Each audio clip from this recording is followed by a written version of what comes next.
The Arbea Roman fort in South Shields offers school groups the chance to become archaeologists for the day by digging up real Roman artefacts. It's got needles next to its head. What's the ringmail of the soldiers? It's one of a number of collections in the country with educational staff on site who show what life was like in Roman Britain by using role-play and reenactment. Commander will ask each officer for their report. It's like a leaf-shaped little blade. Prior to their visit to the museum, local primary school teacher Sue Pearce prepared a class by finding out how the Romans lived and why they invaded and then settled in Britain. Some people are going to do some pottery, and then after break, we'll swap over so we all get a chance. The boys in particular enjoy learning about the army and how the Roman soldiers lived. The girls do like to learn about the soldiers and the battles that they fought, and also we like to try and relate it to modern day roads, that we talk to them about the towns and cities that we still have in England that were, originated by the Romans. I went about preparing for the trip by doing a pre-visit to the fort itself, by talking to the staff there and having a look around the site. We were sent a pack into school about Arbea and the kind of worksheets that the children could do either on the visit or afterwards. I had a look on the internet, looked at suitable sites for information on there. The site I looked on was the Tyne and Wear Museum site, which actually includes the Arbea Roman fort site and also the 24-hour museum site. The 24-hour museum is a really good place to go because it will tell you about the museums in your region. We also have 9 regional agencies who can offer advice and support, can direct you to museums who can then help you plan the specifics of your visit. Arbea is part of Tyne and Wear Museums, and we've got 11 different museums and galleries, almost all of which are free, which is great help to all schools. There are some small charges. There's a small charge to get into TimeQuest, but it's only a matter of pence per pupil, so it's very small. The biggest costs we find for schools are actually transport, getting people here, but we're very fortunate in that we're close to public transport. We encourage all teachers to come to Arbea before their visit with the school, to have a look around, talk to the staff and plan what they're going to do on the day. We send them a teacher's pack, and there's lots of information in there, activity sheets, pictures of what they can do, ideas that other schools have done before, so they can prepare in the classroom. We're also able to go out into schools as well and help prepare in that way if that's necessary. The fort's very close to our school, but we obviously have to fill in a risk assessment form, and that involved part of the travelling there as well, the risks getting on and off the metro, that kind of thing. The museum does send out some advice leaflets about the kinds of things that, to look out for, which you should bear in mind when you're doing the school's risk assessment form. We do things called hazard ID sheets, which is basically all the information you need to write your own risk assessment. TimeQuest is a hands-on activity centre at the fort. Children dig for finds on the reconstructed excavation site and discover what has been unearthed with the help of a gallery interpreter. What part of the school then might they look at to find out how old this person was?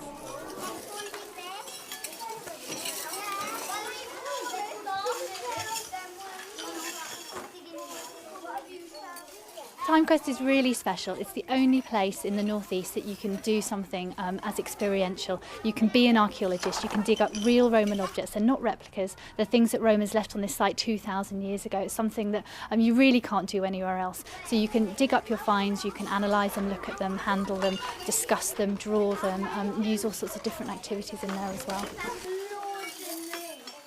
They love digging. They absolutely love digging, so we kind of focus on that mainly. And try and get them to kind of balance out the kind of practical stuff that they do. And then we'll talk to them for a bit about what they find out, so they kind of get the practical experience and they learn from what we tell them. I've enjoyed the digging because you get to actually sort of be an archaeologist and find lots of different things. TimeQuest works for any age group, and sessions can be adapted for older children at Key Stage 3 and 4. Afterwards, the class get a chance to tour the fort and meet archaeologists in action, who are on hand to answer any questions. Just by kind of looking at the stratigraphy, if you like.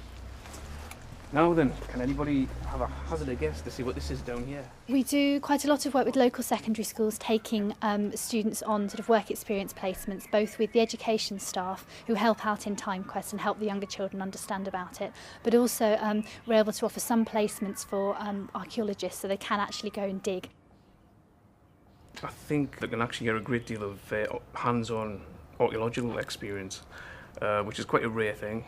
To be able to sort of to get that, it's become less and less these days because of the nature of kind of the way digs are kind of funded, if you like. So we offer quite a good opportunity for students and trainees and volunteers to actually kind of, take part in the excavations and get some much needed experience before they, like a break from university, or they're going to follow employment and that sort of line. So you can't see the road anymore.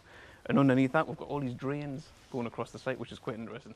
Our Bear is not just about the Romans, it's very much about a cross-curricular approach. So even if it is just a Roman visit, you're looking at geography and science as well as history. But we also run special weeks of workshops where you can do literacy activities that involve drama and role play, storytelling, reading and writing. We do art workshops where you can make all sorts of weird and wonderful Roman things, and geography and science things as well, looking at how materials are preserved underground and in archaeology. I've got Stephanie in Roman and Stephanie in English. My name is Stephanie. My name is Stephanie. So it's really interesting as well. I'm enjoying this because you actually get to look at things from close up instead of just from far view. A small museum gallery was built on site where children can find out about a Roman soldier's life, death and burial. Well, this is like a fantastic resource for us. It's right on the doorstep and it gives the children like a chance to have hands-on experience of real Roman artefacts, seeing a real Roman site. It's sort of everything that we talk about in the classroom. We look in books and video and on the internet, but this sort of brings it all to life. It's fantastic. This is what it would weigh underneath. Well, I like about the Romans is how they battle and what they use to practice with.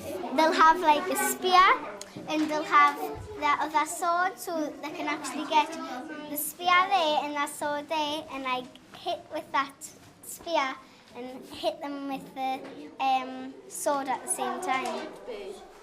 Questions and worksheets are provided for the pupils to answer. This is an education pack that we can send out for a Roman visit. It covers what sort of topics they'll actually be doing while they're visiting. So, for example, it'll give them a little bit of a description about each of the characters that they use, what they'll be expected to do, the costumes that they wear, that sort of thing. And we send them out to teachers once the teachers have actually decided which sort of activity they want to do while they're here. Protect their body, get your shoulders. We didn't feel it was appropriate for the Year 3 children to take out clipboards, so we just let the children enjoy the day and look at the artefacts and talk about them. We will use some of them as follow-ups in the classroom, but next year we thought we may make some of the worksheets into little A5 booklet size so that the children could carry them around, look at the artefacts, answer questions, draw pictures about them while they're actually at the museum. Teachers in the North East can go on to a secondment programme which is managed by the North East Museum Library and Archive Council. That's actually part of a bigger national programme which has funding from government, which MLA manages through its regional agencies, which means that teachers all over the country can go on placements to help them develop their own knowledge and skills about museums and museum objects and to help them plan effective teaching and learning opportunities for their students. And basically, the way the Romans ate, not like us today, we all sit at the table and eat our food, they'd all lie on these huge seats, the cushions. I organise and run the Roman roleplay and sort of take all the bookings, etc. Supply officer? It's a chance of them getting into character, and rather than learning through a textbook or listening to someone telling them something about it, it's actually through actually doing it and working with objects that they're having fun, but they're also learning as well, so that's the great thing about it. And the beds have been made. We are ready for inspection. The best thing is that they get to work with objects, okay? The role play, we try and put in as many objects in there as possible so they can handle them. And what quite often happens is the kids, when I take a break, they go off and start playing with the objects themselves and start getting into the rules without me telling them. Everything's been related to what we're doing in the classroom because it's all about the Romans. We've been learning what kind of people did what kind of jobs. You actually get to learn more by doing role plays, so you can actually learn what sort of things the Romans did. Now the Romans would practice. The museum also plays host to a reenactment society, which holds events during the summer months. Members go out to schools with props and loan boxes full of Roman artefacts. But they're very different to what they used to be like. You can have a feel it's quite blunt because the original was quite blunt. We're a group of enthusiasts who sort of recreate what life was like here in the 200s to the 300 time period. In my case, I've mainly worked with Key Stage 2, about 7, 8, 9-year-old children. We just take things in. It's not just military, it's also the civilian aspects and everything. We'll also take books in.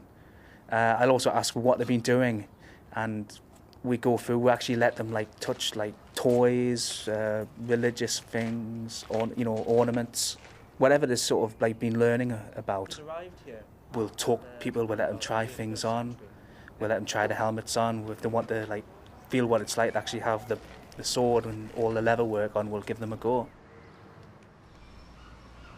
The class follows up their visit to Arbea with history, art and cookery. We try to make the topic relevant to the children. They like talking about things like what the Romans ate and whether we still eat the kinds of things that they did. Now we are going to make some bowls, a bit like this one here.